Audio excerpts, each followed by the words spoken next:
ಇತ್ತ ಬಂಟ್ವಾಳ ತಾಲೂಕಿನ ತುಂಬೆ ಗ್ರಾಮದ ನಿವಾಸಿಯಾಗಿರುವ ಪದ್ಮನಾಭ ಎಂಬುವರ ಮನೆಯಲ್ಲಿ ಮಳೆಯಿಂದಾಗಿ ಮನೆಯ ತಡೆಗೋಡೆ ಕುಸಿದು ದನದ ಕೊಟ್ಟಿಗೆಗೆ ಅಪಾರ ಹಾನಿ ಉಂಟಾಗಿದೆ. ಸಮೀಪದ ಕೇಪು ಗ್ರಾಮದ ಕೋಡಂದೂರು ಜಯರಾಮ ನಾಯ್ಕ ಅವರ ತೋಟದಲ್ಲಿ ಬೃಹತ್ ಗಾತ್ರದ ಮರ ಬಿದ್ದು ಅಡಿಕೆ ಮರಗಳಿಗೆ ಹಾನಿಯಾಗಿದೆ. ಮಾಣಿಲ ಗ್ರಾಮದ ಓಟೆಪಡು ಎಂಬಲ್ಲಿ ನಾರಾಯಣ ನಾಯ್ಕ ಅವರ ಕೊಟ್ಟಿಗೆಗೆ ಗುಡ್ಡ ಕುಸಿದು ಹಾನಿಯಾಗಿದೆ. ಸಜಿಪಾ ಮೂಡದಲ್ಲಿ ಸೈನಾಜ್ ಎಂಬುವರ ಮನೆಯಲ್ಲಿ ಶೌಚಾಲಯದ ಶೀಟ್ಗೂ ಹಾನಿಯಾಗಿದೆ.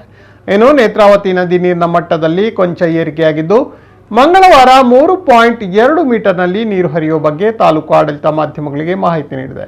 ನದಿ ನೀರಿನ ಅಪಾಯದ ಮಟ್ಟ 8.5 ಮೀಟರ್ ಆಗಿದ್ದು ಸದ್ಯ ಯಾವುದೇ ಅಪಾಯವಿಲ್ಲ ಎಂಬ ಮಾಹಿತಿ ಲಭ್ಯವಾಗಿದೆ. ನೆರೆ ಹಾಗೂ ತಗ್ಗು ಪ್ರದೇಶಗಳು ಜಲಾವೃತವಾಗಬೇಕಾದ್ರೆ ಘಟ್ಟ ಪ್ರದೇಶದಲ್ಲಿ ಧಾರಾಕಾರ ಮಳೆ ಸುರಿದು ನೀರಿನ ಸೆಲೆ ಜಾಸ್ತಿ ಆಗಬೇಕು ಮತ್ತು ತಾಲೂಕಿನ 2 ಡ್ಯಾಂಗಳಿಂದ ಹೆಚ್ಚುವರಿ ನೀರು ಹೊರಕ್ಕೆ ಹರಿಯಬಿಡಬೇಕು. ಸದ್ಯ ಇಲ್ಲಿ ಅಂತಹ ಯಾವುದೇ ಲಕ್ಷಣಗಳು ಕಂಡುಬರುತ್ತಿಲ್ಲ.